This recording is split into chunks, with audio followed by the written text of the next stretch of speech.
din sa panalangin. Ay hanggang ngayon, ay ang Diyos may anong iging manalangin ng mga may Ay, sakit. sabi ko nga, naku, ang panalangin ko, Dora, nang hindi na ano, hindi ko sabihin, di, yung nasabi ko na kita yung 50% na yung 100,000, kasi di sa 100,000 sa Iraq, hindi sabi ko nga, hindi na ako makikita. Kaya nag-try ako sa treatment, kasi kung dulo ko, ito mawawala. Hindi na pa ako, kaya sabi ko, Ay nag-yeso sa kalaan mo. at least mayroon din pinagbago.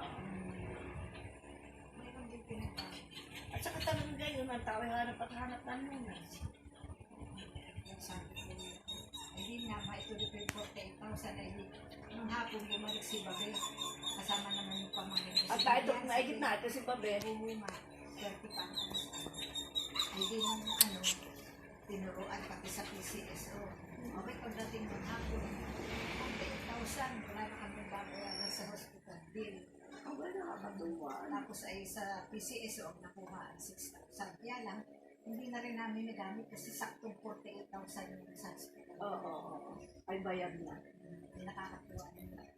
Kumain mo kami kulang. Pero yung 48 ano. Ay, di ba nga kami kulang, hindi dito na ako mo-opera. Ako nag-message sa mga classmate na sa pakita doon sa kasa. Doon, ay walang hiyak ng dalawang salita. At si Kuya Tol, si Engineer, Salvador, Oo. nagdahan ako ng ganyan. Aba, talaga naman. Ay, nasa Canada siya ngayon. Ah, nasa Canada ba si Tos? Sa anak? Nasa anak kay Poa. Ay, hindi ko alam. Ay, si Ate Rubila ang nasa bahay. Ay, Si Kuya Tuts nasa kanilang bahay sa San Pedro. nasa Kasama Pedro. doon ay yung isang engineer na anak, si Raymond. Oo. Hindi, si Raymond nasa Canada din. Si Raymond, Yung isang lalaki. isang lalaki. Si PJ yata yung nasa Canada. Sa Canada ba si PJ? Yung Wala babae. ka na sa Canada ka. Si Kuya Tuts ang nasa Canada. At may anak siya May doon. isang anak na naiwan. Bali, dalawa ang anak niya doon, si Raymond at saka si Kuan. Oo, si Yung Juan. pamilya ni Kuan. Si Yung Juan. babae, yung nurse, hindi ko alam kung saan. Si PJ. Hindi ko alam kung saan. Alam ko yung nasa Parking Saudi. Nursing sa isang. Sabi ko yan, salamat anak ko. Ay di, nitong kwanyan, hindi kami binabayaran. 12,000 PRPR. Kaya para na-studio ako. Para sana ako makikita. Ay, kailangan i-kikim pa siguro. Sabi Para nga daw ni- continuous yun. sabi nga daw ni Dr. Ikumbinsin.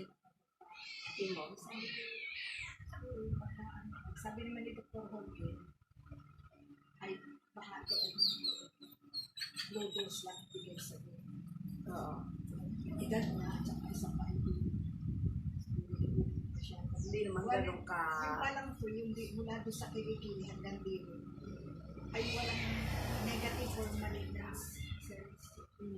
Kaya, pinadala ko doon sa mga batchmate ko. Sabi ko, ay salamat at ikaw. Hindi pala nila nabasa yung nasa taas na nakalagay doon. Invasive, carcinoma, stage 3. Weekend. Hindi ko masyado na. Oo. Medical terms. Saka nung nasa lubong ko si Dr. Holden, hindi pa ako nakuha. Pero, ay ako po man di kayo inirefer sa inyong mga mag-asawa ni Dr. Sobero.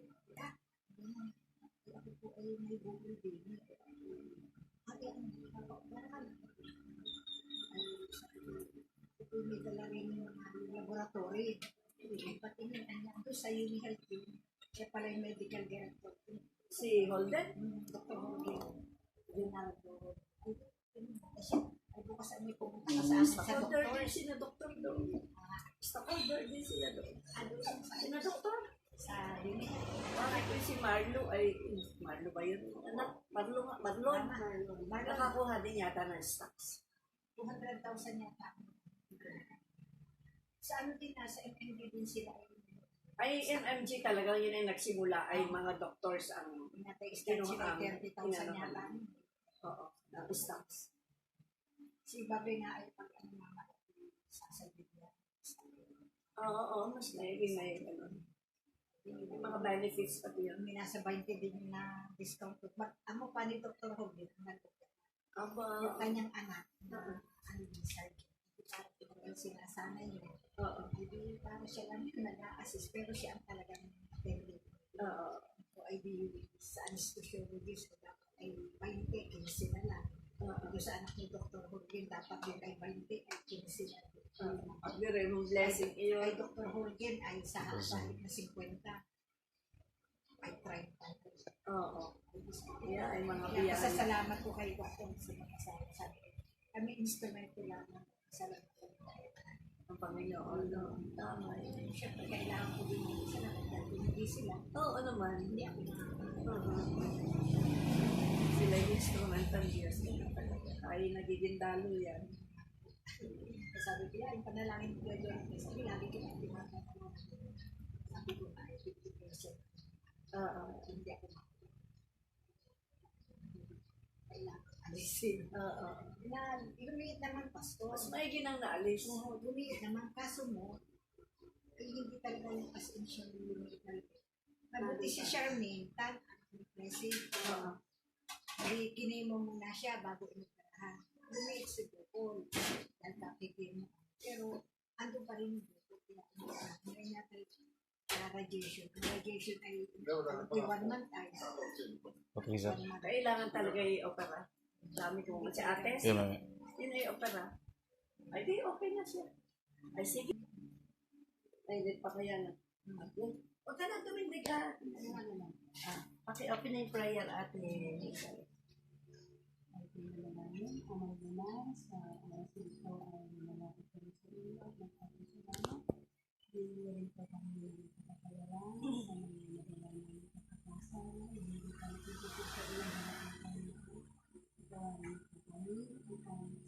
Ang aming gagawin ang gagawin ng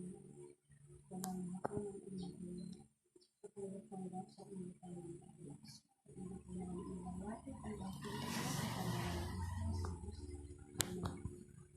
Mga kapatid, ito ang araw na ating nararapat talastasin at laging pinapaalaala sa atin ng gabi iyon bago ipagkanol ang ating Panginoon kasama niya ang kanyang 12 alagad sa isang hapagkainan.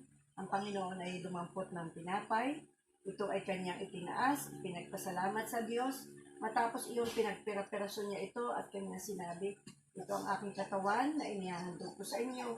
Kunin ninyo ito, gawin ninyo bilang pag-alaala sa akin. Gayun din naman, matapos makapaghapunan, lumampot ng saro ang Panginoon at ito rin ay pinagpasalamat niya sa Diyos. At kanyang sinabi, ito ang aking bagong tipan ay pinagtitibay para sa inyo. Kunin niyo ito, inumin ninyo bilang pag-alaala sa akin. Sapagkat ang sino man tumatanggap ng tinapay ng buhay at ng saro ng kaligtasan ay naroroon ang pagtalos sa bagong buhay ng pakikipag-isa kay Jesucristo. Kahit ay manalangin, pagpalain mo nawa o Panginoon namin Diyos ang mga elementong ito ng isang banal na gawain ng sakramento ng banal na hapunan. Nawa po o Diyos ay itong ang kahulugan at malalim na kabuluhan ng tinapay ng buhay at ng saro ng kaligtasan. Ito po o Diyos ay matalos ang bawat isa at madama ang iyong magpawalang hanggang pag-ibig, ang iyong magpawalang hanggang pagpapatawad sa amin, pagbibigay sa amin ng bagong buhay. Ang kapatid na Mirna na tatanggap nito ay maging karapat-dapat nawa sa iyong banal na harapan na makasalo mo sa iyong banal na bilang. Sa pangalan ni Jesucristo. Amen. Dahil tanggapin.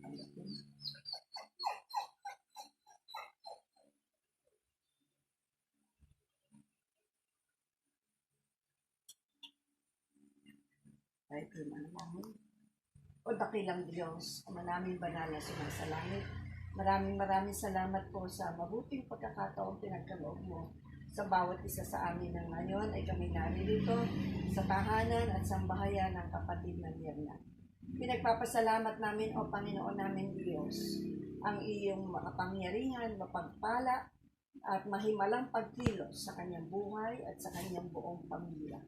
Sa pamamagitan ng iyong walang hanggang kalinga, gumagamit ka po o Diyos ng mga pamamaraan ng mga tao at nang sa ayon sa iyong banal na panahon ng pagtugon sa aming mga panalangin. At ngayon, naririto kami at merong malakas na pangangatawan, kasiglahan ang kapatid na Mirna na siya Panginoon namin Diyos ay nakatapos ng operasyon sa kanyang breast.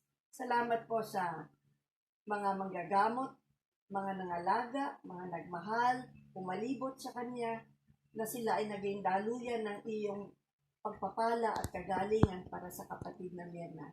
Kung kaya patuloy din namin ipinagkakatiwala sa iyong banal na kamay, o Panginoon namin Diyos, ang patuloy niyang kagalingan, ang patuloy mong pagbibigay sa kanya ng lahat ng kanyang pangangailangan, hindi lamang material na bagay, kundi higit sa lahat, pangangailangan madam ang katiyakan ng kapatawaran mula sa iyo, ang katiyakan ng kagalingan, anumang uri ng karamdaman, karamdaman man ito ng katawan, lupang katawan, karamdaman man ito ng espiritu at ng buhay. Ito, Panginoon namin Diyos, ang nagbibigay sa amin ng bagong buhay. Pagpalain mo po si Ate Mirna at ang kanyang buong sambayan, at kami, as po ng elder, as po natin ating kanang kamay para kay Ate Mirna. At ngayon, Ate Mirna, paliwanagin nawa ng Diyos ang kanyang mukha sa iyo at ingatan ka. Bigyan ka ng kapayapaan at ng isang bagong buhay.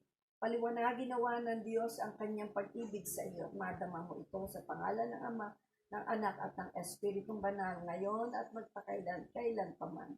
Amen. Amen.